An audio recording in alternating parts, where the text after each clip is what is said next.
전능하시고 자비로우신 하나님 아버지, 이 새벽에 올려드린 찬양의 가사처럼 저희는 참으로 은혜가 아니면 살아갈 수가 없는 자들입니다. 아무리 생각해도 하나님의 크신 은혜를 입었습니다. 허물과 죄로 죽었던 저희를 살리시기 위해 하나님의 아들 예수 그리스도께서 십자가에 달려 죽으시는 그 엄청난 희생을 통한 그 은혜를 입은 자들임을 고백합니다. 주님, 이제 그 은혜가 우리의 심령에 풍성하게 하시고 우리가 그 은혜의 도구로 살아갈 수 있도록 성령님 우리를 인도하여 주시옵소서. 이 시간 또 귀한 예물을 주님 앞에 올려드린 우리 손길들이 있습니다. 주님, 저희가 쓰고 남아서 올려드리는 것이 아니고 저희 삶에 꼭 필요한 것이지만 이것이 주님께로부터 오신 것임을 믿고 주님 앞에 구별해서 올려드린 손길들이 있습니다. 때로는 가난한 중에, 때로는 정말 어려운 중에 주 앞에 귀한 것을 구별해서 드립니다. 주님, 예물에 담긴 우리 각 성도님들의 그 마음을, 그들의 삶을 받아 주시옵소서. 각 가정마다 주께서 필요한 것을 풍성히 부으셔서 우리 하나님께서 오늘도 우리 가운데 살아 역사하시는 분인 것을 경험할 수 있도록 역사하여 주시옵소서. 이 시간도 주님께 의뢰합니다. 살아계신 예수 그리스도의 이름으로 축복하며 기도합니다. 아멘. 새벽에 오신 분들 진심으로 환영합니다. 오늘 새벽에는 5장 1절부터 21절 말씀까지 함께 보도록 하겠습니다. 성경은 그냥 한 절 한 절, 전체를 읽지 않고 한 절 한 절 보도록 하겠습니다. 자, 1절 한번 같이 읽어볼까요? 1절 말씀, 5장 1절 말씀 같이 읽겠습니다. 시작. 그러므로 사랑을 받는 자녀같이 너희는 하나님을 본받는 자가 되고. 성경을 이렇게 읽으실 때 꼭 기억해야 될 것이 앞뒤 문맥을 생각하는 것입니다. 앞에 어떤 말씀 중에 이런 말씀이 나왔을까, 이렇게 앞에 말씀과 연결을 지어볼 필요가 있습니다. 성경에 장과 절의 구분이 있죠. 1장, 2장, 3장, 4장, 5장, 6장 이렇게 장이 있고 또 장 안에서도 1절, 2절, 3절 이렇게 절의 구분이 있죠. 근데 본래 성경에 이런 장과 절의 구분이 없었습니다. 본래 사도들이 처음에 성경을 기록할 때는 장과 절의 구분이 없었어요. 심지어 띄어쓰기도 없어요. 띄어쓰기. 이해가 되세요? 아버지 가방에 들어가신다 이렇게 되잖아요. 잘못하면 띄어쓰기가 없어요. 원래 헬라어 성경 사본들을 보면 띄어쓰기가 없어요. 모든 글자가 다 붙어 있어요. 1장 1절부터 마지막까지 다 붙여 쓰는 겁니다. 그래도 구분이 돼요. 전문가들은 다 구분할 수 있으니까 문제가 없어요. 근데 나중에 한 1200년대에 어떤 사람이 이렇게 사본을 읽기가 참 불편한 데가 많은 거예요. 함께 찾아보려고 해도 그 에베소서 한 그 중간쯤에 이렇게 해야 되잖아요. 어딘가 모르니까 장절 구분이 없으니까. 그래서 편의상 장과 절의 구분을 해놓았어요. 그래서 1장, 2장, 3장 구분해 놓은 것이고 사도 바울은 원래 이런 것을 구분하지 않았어요. 제가 왜 그 말씀을 드리냐면 오늘 우리는 장과 절의 구분이 있다는 것을 너무 명확하게 알고 있다 보니까 4장이 끝나면 4장 내용은 다 끝났고 5장은 새로 시작하고 이렇게 생각하는 경향이 있어요. 그렇게 생각하시면 5장 1절의 말씀의 의미가 무엇인지 알기가 어려워요. 자, 한번 어제 마지막 결론의 말씀 4장 32절 읽어보죠. 바로 앞에 있는 말씀. 장과 절의 구분이 없다고 생각하면 이것은 바로 앞에 이어지는 말씀이죠. 한번 같이 읽어보죠. 시작. 서로 친절하게 하며 불쌍히 여기며 서로 용서하기를 하나님이 그리스도 안에서 너희를 용서하심과 같이 하라. 자, 어떤 주제를 다루고 있어요? 용서죠. 용서. 바로 앞에 말씀에는 용서라는 주제를 다루고 있죠. 자, 그리고 5장 1절의 주제는 사랑이죠. 사랑. 그러므로 사랑을 받는 자녀같이, 그렇게 하죠. 용서와 사랑, 이 앞절의 용서 그리고 이 1절의 사랑은 깊은 상관관계가 있어요. 잘 생각해 보세요. 자, 우리가 어떻게 다른 사람을 사랑할 수가 있겠어요? 하나님의 용서를 받았으니까 사랑할 수가 있는 거죠. 그래서 용서와 사랑은 깊은 상관관계가 있어요. 하나님께서 우리를 어떻게 용서하셨겠어요? 우리를 또 사랑하시니까 용서하시는 거예요. 사랑과 용서는 깊은 상관관계가 있어요. 자, 그 다음에 2절 보실까요? 5장 2절. 예, 시작. 그리스도께서 너희를 사랑하신 것 같이 너희도 사랑 가운데서 행하라. 그는 우리를 위하여 자신을 버리사 향기로운 제물과 희생 제물로 하나님께 드리셨느니라. 자, 그리스도께서 너희를 사랑하신 것 같이, 우리에게 본래 사랑이 있어요, 없어요? 본래 사랑이 없어요. 우리에게는 사랑이 없죠. 근데 그리스도께서 먼저 우리를 사랑하셨기 때문에 우리에게 사랑이 생기게 된 거예요. 자, 그래서 그리스도께서 너희를 사랑하신 것 같이 이제 너희도 그 사랑 가운데 생활하라 그래요. 자, 그럼 그리스도께서 어떻게 우리를 사랑하셨느냐? 그는 우리를 위해서 자신을 버리셨어요. 자신을 정말 버리셨어요. 그래서 향기로운 제물과 희생 제물로 하나님께 드리셨어요. 희생 제물로 드렸다는 것은 자신의 모든 것을 다 드렸다는 거예요. 본래 희생 제물은 양을 잡아 드리는 거잖아요. 양을 잡고 소를 잡아 드리는 것인데 주님께서는 자신의 몸을 제물로 삼아서 드리셨어요. 모든 것을 다 드리신 거예요. 자, 그렇게 우리를 위해서 하나님 앞에 자신의 모든 것을 다 드리셨다. 자, 그렇게 너희를 사랑하셨는데 너희도 그 사랑 가운데서 이제 행하고 살아라. 그렇게 권면하고 있는 것입니다. 자, 그래서 어떻게 하라고 하느냐? 3절을 보겠습니다. 3절 시작. 음행과 온갖 더러운 것과 탐욕은 너희 중에서 그 이름조차도 부르지 말라. 이는 성도에게 마땅한 바니라. 자, 우리가 그렇게 사랑받은 자이니까, 우리가 그렇게 사랑을 받고 이제 사랑 가운데 행해야 되는 자이니까 어떻게 살아야 되겠느냐? 자, 이런 것을 버리라. 이런 것을 버리라. 뭘 버리라고 했습니까? 먼저 음행, 더러운 것, 탐욕, 이건 전부 다 성적인 것을 가리킵니다. 음행이라는 것은 불법적인 성, 불법적인 성.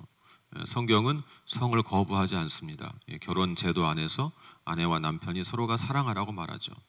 그러나 그런 것을 넘어선, 결혼 제도를 넘어선 불법적인 성, 그것이 음행이죠. 음행. 또 더러운 것은 왜곡된 성, 왜곡된 성.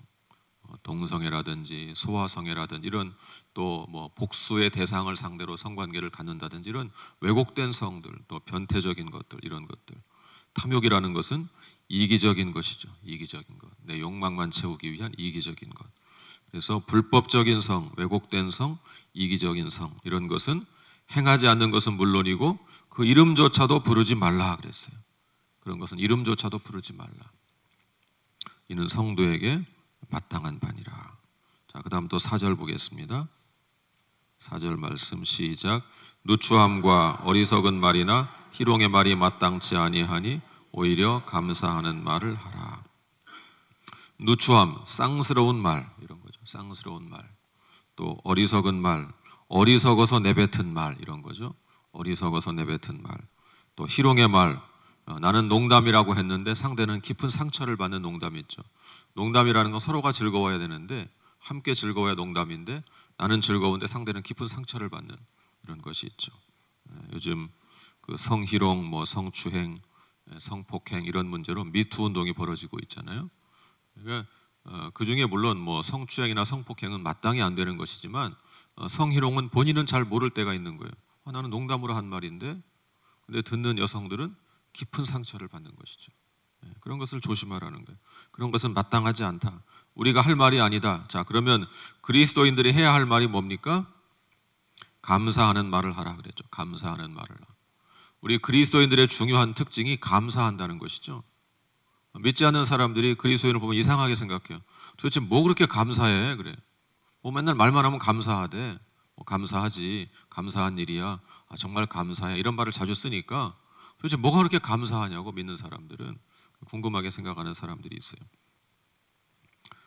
감사한다는 것은 관점을 바꾸면 돼요. 관점을 바꾸면. 자녀 때문에 속 썩는 부모 있죠.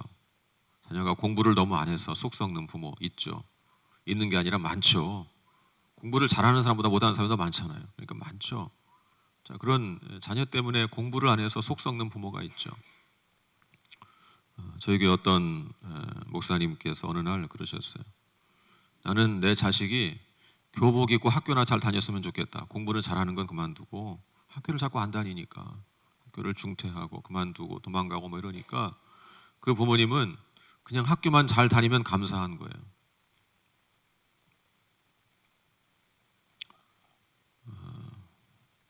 또 자녀 때문에 속 썩는 부모들 많이 계신데요. 저는 목회하면서 자식을 잃는 부모를 여러 번 봤어요. 어린 자식을, 사춘기 자녀 혹은 뭐 청년기 자녀, 장성하고 성인이 되고 뭐 나이가 들고 이렇게 해서 죽는 거 말고 어렸을 때 사고나 질병으로 죽는 경우를 몇 번 봤어요. 그 부모들의 마음은 어떻겠어요? 이제는 공부 잘하고 뭐 그런 거 학교 다니고 그만두고 사람만 있으면 좋겠다, 이런 마음이 드는 거죠. 사람만 있으면 좋겠다. 근데 그런 분들이 볼 때 자식 때문에 불평하는 것이 가당키나 한 일이에요? 그렇지 않죠. 자식은 그냥 존재로 감사한 거죠. 존재로 감사한 거예요.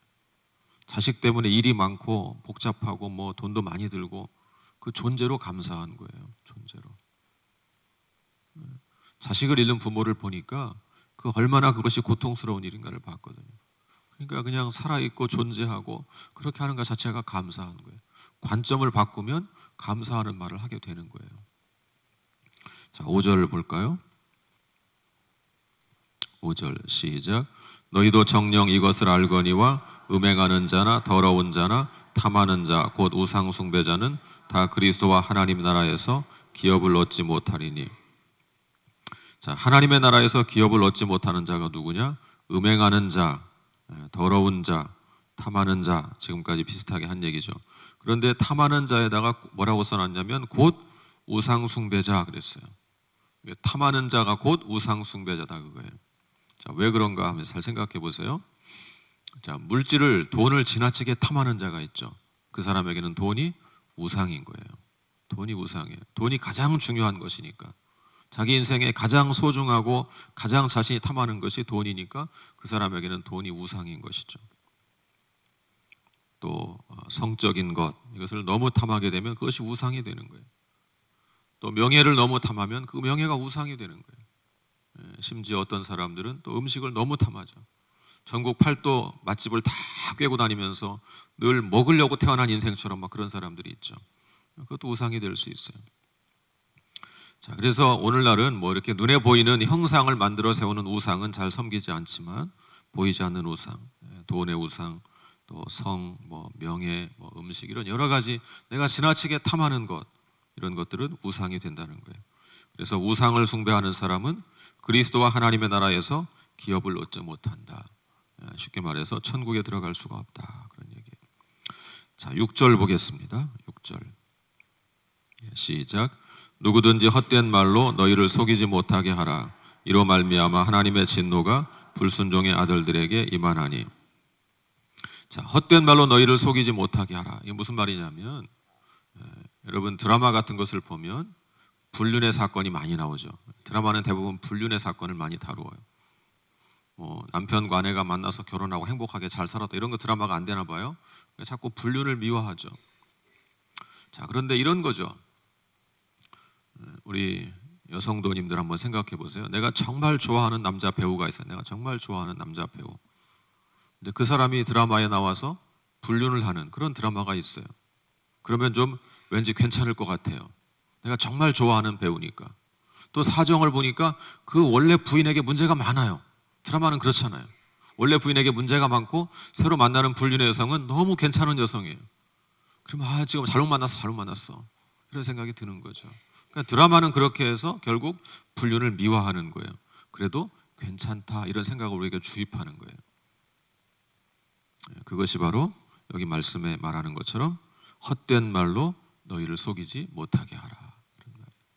세상이 자꾸 우리를 속이는 거예요. 또 직장에서 뭐 돈 문제로 부정직한 일을 할 때 다 그렇게 하는데 뭐 이런 거죠. 다 그렇게 하는데.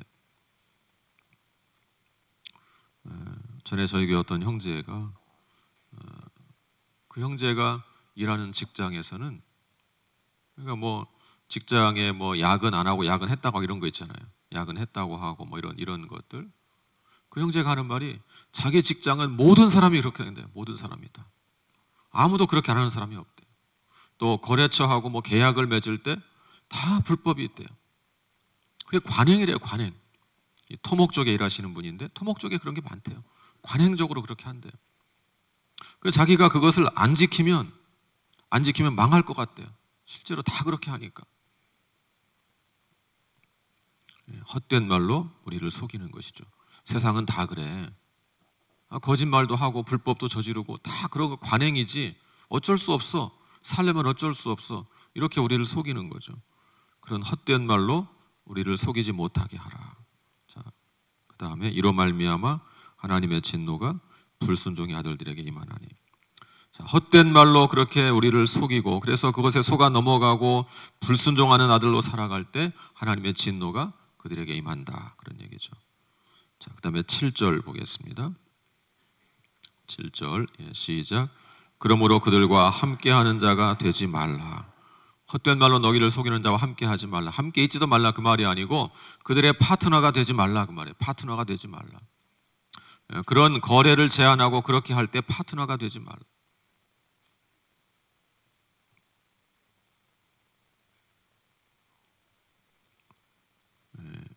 아주 황당한 아주 간혹 있는 일이지만 교회에다가도 불법적인 제안을 하는 사람들이 있어요. 목회자들에게 돈 세탁을 하기 위해서 많은 헌금을 할 테니까 뭐 어떻게 해달라 이런 돈 세탁을 하려는 사람들이 있어요.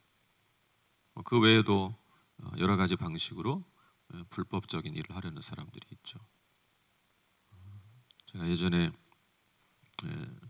저희 교회는 아직까지 상가교회고 지난주에 이제 건축하려고 땅을 계약했는데요. 지금 현재 건물에 새 들어올 때 건물 주인과 이렇게 계약을 맺었어요. 그런데 건물 주인이 저한테 1,000만 원을 주겠다는 거예요. 1,000만 원을 주겠다고.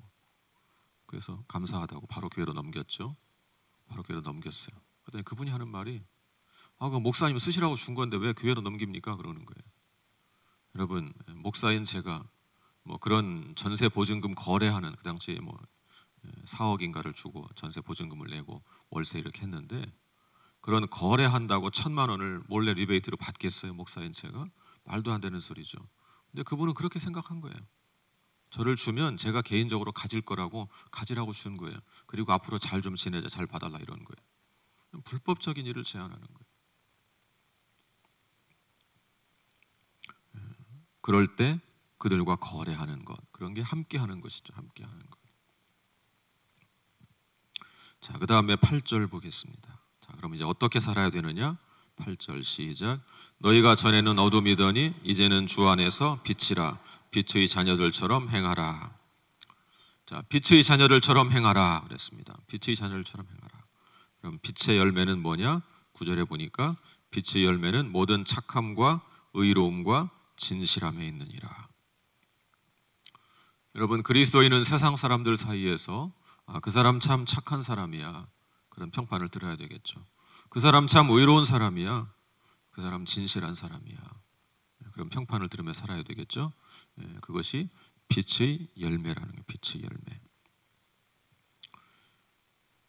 저희 교회 어떤 형제가 있었습니다. 이분이 약사에서 약국을 운영하시는 분인데 약국이 잘 됐어요. 시골에 있지만 약국이 잘 되는, 그래서 돈을 잘 벌고 사는 분이었는데 어느 날 저를 찾아와서 목사님, 제가 약국을 좀 문을 닫아야 되겠습니다. 그래요. 그래서 잘 되는 약국을 왜 문을 닫느냐고 그랬더니 이분이 밤에는 대학 캠퍼스에 가서 전도를 해요. 전도하고 양육하고 캠퍼스 선교단체에 가서 활동하는 그런 사역을 해요. 근데 약국에 매여 있으니까 그렇게 하기가 어렵잖아요. 약국은 약사 혼자, 보통 작은 약국 혼자 운영하니까 시간을 낼 수가 없죠. 또 캠퍼스 선교단체 학생들을 데리고 여름에 또 겨울에 선교지에 방문을 해야 되는데 약국 문을 뭐 열흘씩 닫고 가자니까 좀 그런 거예요. 사람들이 찾고 왜 문을 닫느냐고 그러고 하니까, 그래서 고민을 하다가 약국 문을 닫기로 했어요. 그리고 벤처회사, 이 약을 만드는 벤처회사에 취직을 하기로 결정을 했어요. 근데 사실 뭐 아시는 분 아시겠지만 약국을 경영하는 것하고 월급쟁이 되는 것하고 수입이 엄청나게 차이가 나죠. 수입이 한참 줄어드는 거예요. 그걸 감수하고 결정을 했어요. 자, 그리고 취직할 때 면접을 할 때 그런 얘기를 했어요. 나는 두 가지 조건이 있습니다. 회사에 들어오는 두 가지 조건이 있는데, 첫째, 6시 정시 퇴근을 보장해 주십시오. 저는 야간에 캠퍼스에 가서 전도를 해야 됩니다. 둘째, 여름에 한 번, 겨울에 한 번 꼭 휴가를 주셔야 됩니다. 왜냐하면 저는 학생들 데리고 선교지에 선교하러 가야 되기 때문에 그렇습니다. 근데 이 사람이 워낙 유능한 사람이니까 회사에서 채용을 했어요. 조건을 들어주기로 하고. 회사에 다니면서도 밤이 되면 캠퍼스에 가서 학생들 전도하고 양육하고, 또 여름방학, 겨울방학 이런 때 휴가를 맡아서 학생들 데리고 또 선교지에 가고, 일을 계속 하는 거예요. 어느 날 보니까 토스트 가게를 열었어요. 학교 안에다가. 학교 안에 그 부인이 토스트 가게를 열었어요. 좀 이상하잖아요. 남편이 원래 약사였고 회사 지금 잘 다니고 돈도 잘 벌고, 그 부인은 피아노 치는 사람이에요. 피아니스트예요. 교회 반주도 했었고 피아니스트인데, 이 피아니스트가 갑자기 토스트 가게를 연 거예요. 그래서 왜 갑자기 토스트 가게를 열었느냐 그랬더니, 이제 캠퍼스에서 학생들을 돌보고 사역하고 하는데 학생들을 위한 공간이 있으면 좋겠다는 생각이 들더라는 거예요. 근데 뭐 외부인이 학교에 공간을 달라고 할 수는 없잖아요. 어느 날 토스트 가게 입점 공고가 난 거예요. 입점 공고. 그래서 오늘 봤는데 보니까 내일까지 접수해. 내일까지 접수하고 바로 그 다음 날 경연이에요. 경연.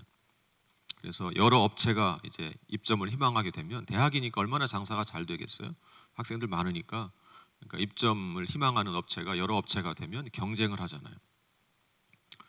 그래서 내가 토스트 가게 입점을 해서 토스트를 만들어서 팔고, 저녁 때에는 시간이 있고 공간이 있으니까 그곳에서 학생들 모여서 성경 공부도 하고 말씀도 배우고 이런 걸 해야 되겠다.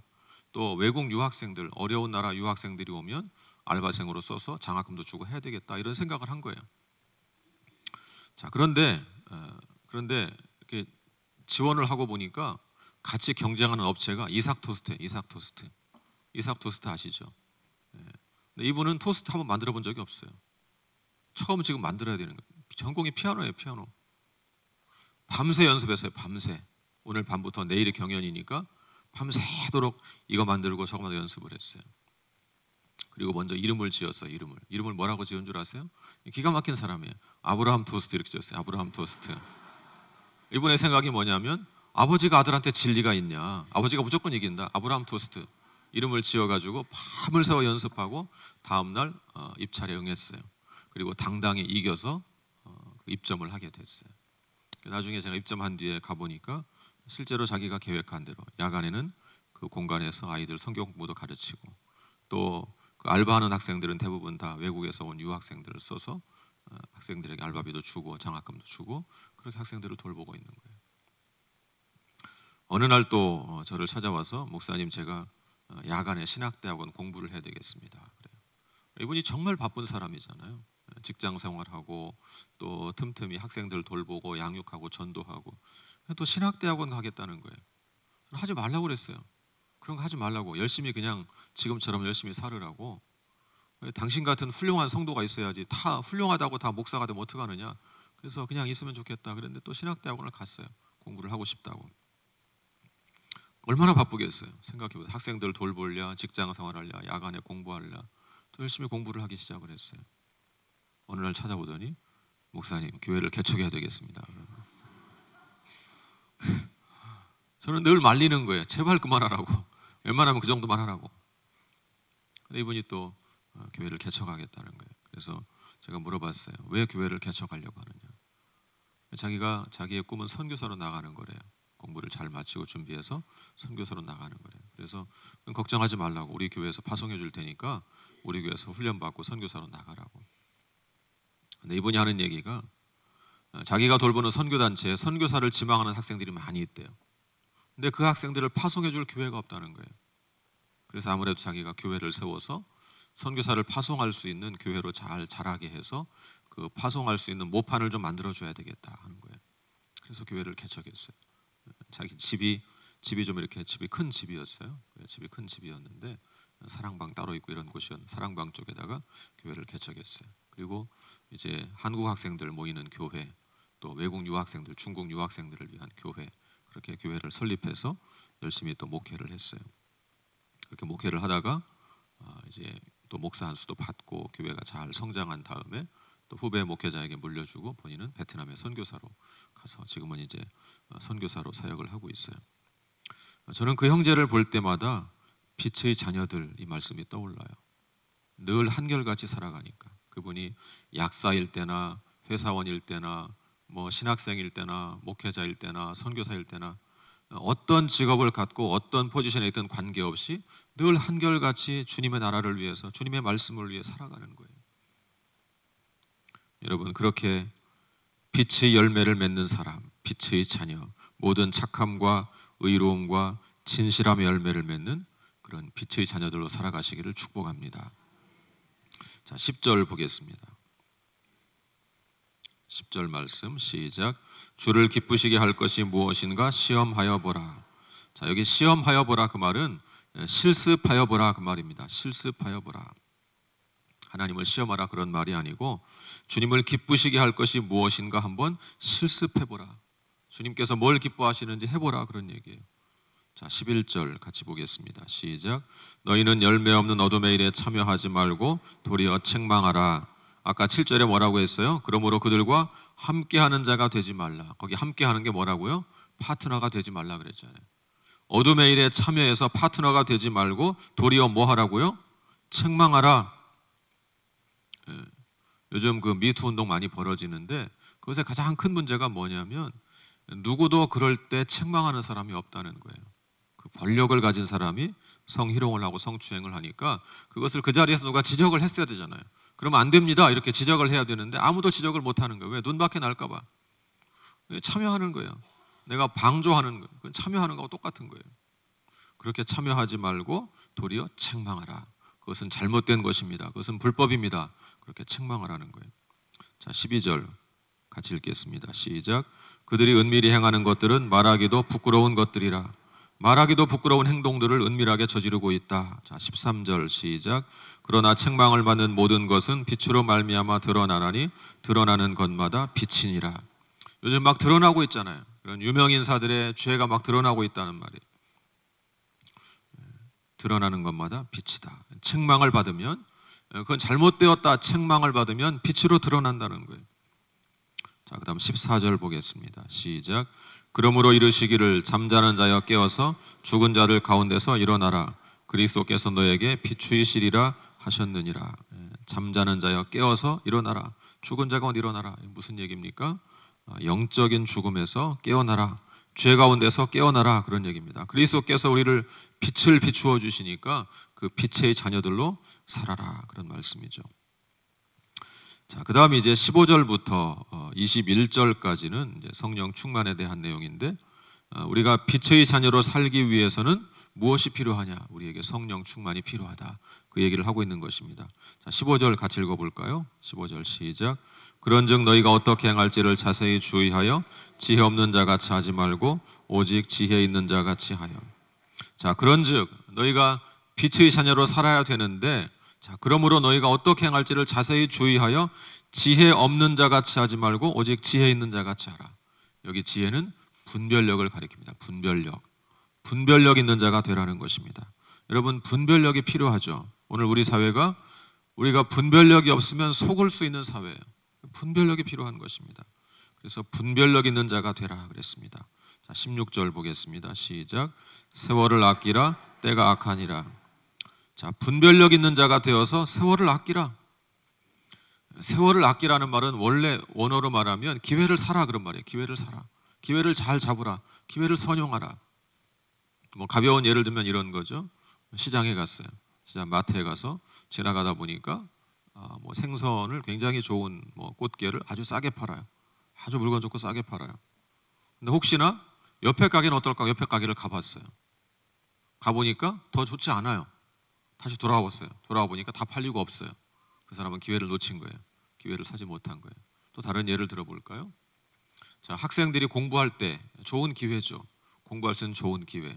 그 공부할 수 있는 좋은 기회를 열심히 선용하자면 어떻게 되겠어요? 공부할 기회를 놓치는 거예요. 나이가 들고 보니까 후회가 되는 거죠. 그러면 그 사람은 기회를 놓친 거예요. 기회를 사지 못한 거예요. 그게 세월을 아끼는 거예요. 세월을 아끼는 거.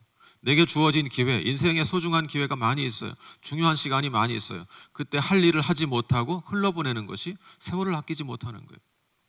세월을 아끼라는 것은 기회를 잘 잡으라는 거예요. 여러분 잘 생각해 보세요. 흘러가는 시간은 내 것이 아니에요. 흘러가는 시간은 내 것이 아니에요.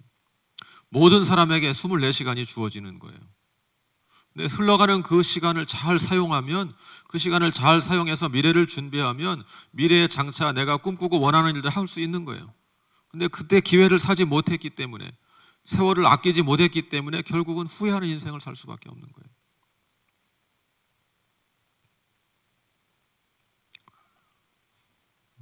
제가 침례신학대학교에서 한 10년 정도 헬라어 이런 걸 가르쳤어요. 우리 여기 부교육자들 중에서도 어제 엊그저께 인사를 했더니 몇 분 인사를 하시더라고요. 옛날에 헬라어 잘 배웠습니다. 기억하시는지 모르겠지만 잘 배웠다고. 근데 오랫동안 그렇게 학생들을 가르쳤는데 제가 학생들에게 엄청나게 많이 강조를 했습니다.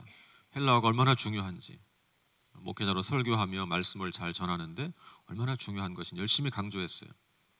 자, 그럼 모든 사람들이 그 말을 듣고 헬라어를 잘하겠어요? 그렇지는 않은 거예요. 그런데 세월이 많이 흐르죠. 나중에 담임 목사가 되고 목회를 하면서 말씀을 연구하다 보니까 아쉬울 때가 있는 거죠. 아, 그때 열심히 헬라어 공부할 걸, 이 생각이 드는 거예요. 열심히 공부한 사람도 있고 안 한 사람도 있죠.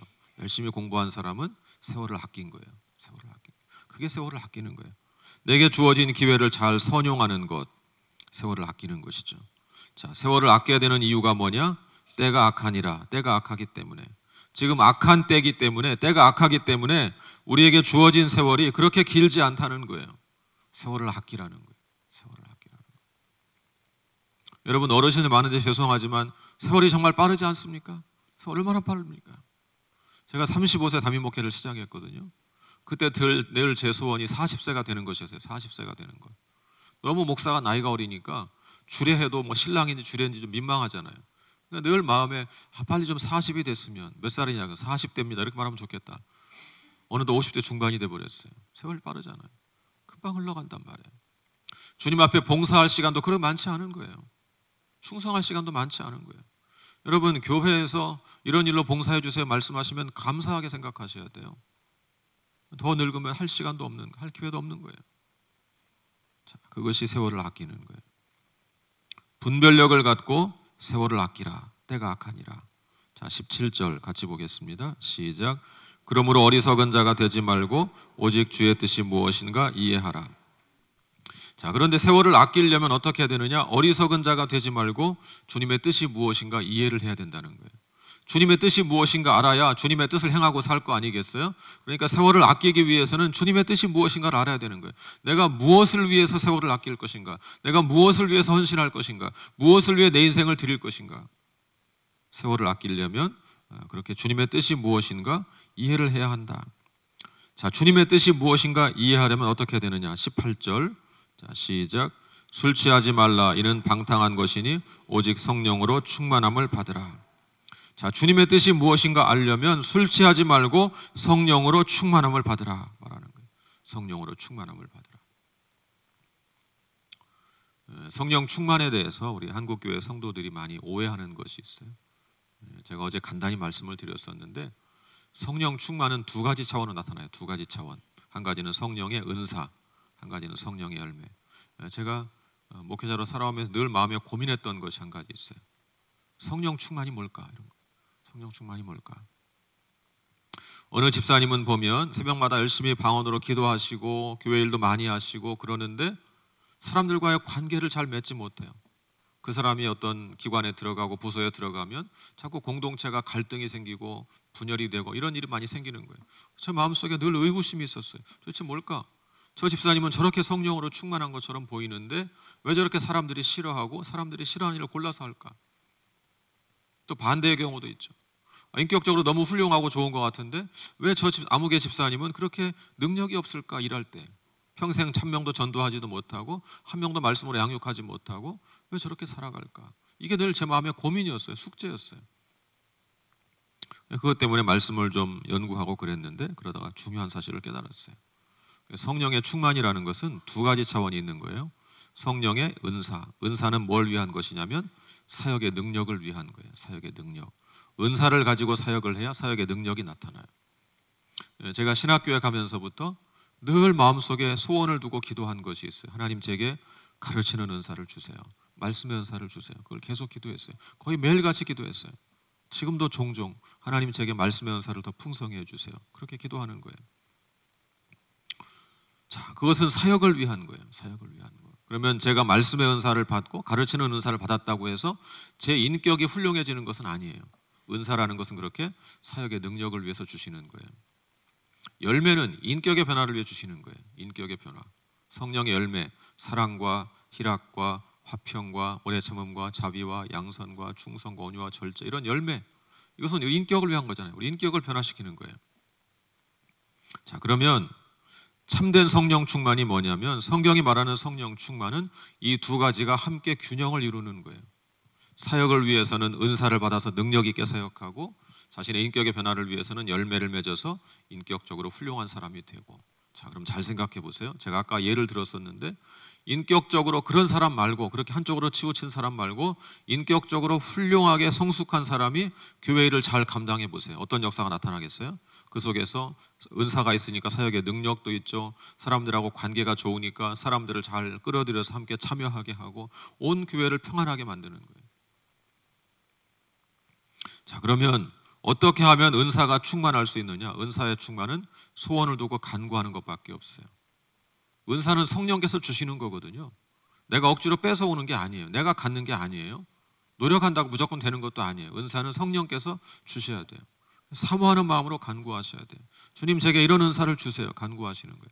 그런데 좀 조심하실 것이 있는데, 그냥 단순히 주님, 제게 말씀의 은사, 가르치는 은사를 주세요, 이렇게 구하는 것이 아니고, 주님, 제가 주님의 성도들을 말씀으로 잘 양육하고 싶으니 제게 은사를 주세요, 이렇게 간구하는 거예요. 은사는 주님의 일을 위한 것이니까, 주님, 제가 이런 일을 감당하기 원합니다, 이렇게 봉사하기 원합니다, 이런 은사를 제게 주세요, 그렇게 기도하시는 거예요. 성령께서 주시겠어요, 안 주시겠어요? 주실 거예요. 선한 마음을 가지고 기도한다면 주실 거예요. 자, 그럼 열매는 어떻게 맺느냐? 인격은 어떻게 변하느냐? 은사는 일종의 좀 건전지 충전하는 거 비슷해요. 건전지 충전. 은사를 받았다고 해서 그게 평생 무조건 가는 것은 아니에요. 그건 재능이죠, 재능.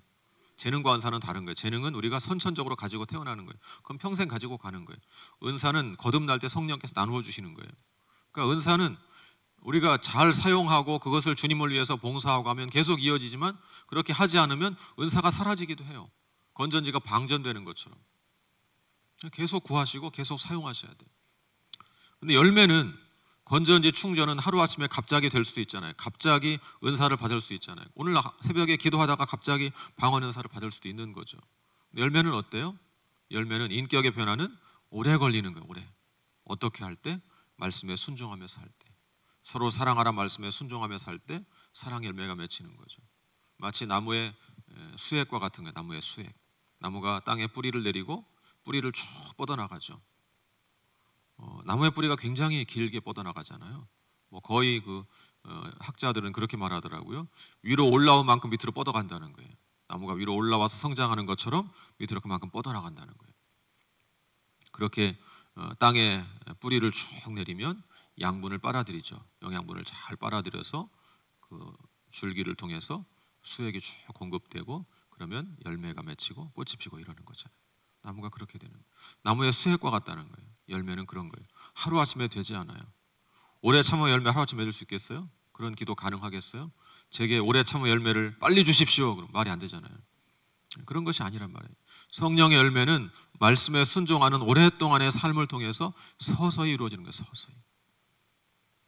그래서 그 두 가지가 균형 잡힌 사람, 은사가 충만해서 사역을 능력 있게 감당하고, 열매가 충만해서 인격이 변화되고, 그 두 가지 균형을 잘 이룰 때 성령 충만한 사람이 된다 하는 것입니다.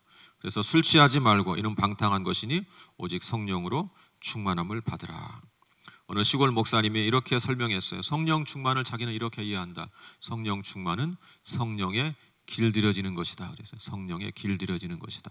굉장히 통찰력 있는 설명이죠. 시골에 사시니까 소를 길들이고 이렇게 짐승들을 길들여 보니까, 성령 충만이 뭐냐? 성령님께 길들여지는 것이다. 성령님께 순종하고 순응하는 것이다. 성령께서 우리 마음을 감동하실 때 순종하는 자. 그래서 은사 충만하고 열매가 충만해서 은사로 사역을 감당하고 열매로 사람들을 사랑하고 그렇게 살아가는 것, 그것이 성령 충만입니다. 성령으로 충만한 여러분들 되시기를 바랍니다. 그 다음에 19절부터 21절은 성령 충만의 결과입니다. 성령 충만의 결과. 우리 같이 읽어보겠습니다. 19절, 20절, 21절. 자, 시작.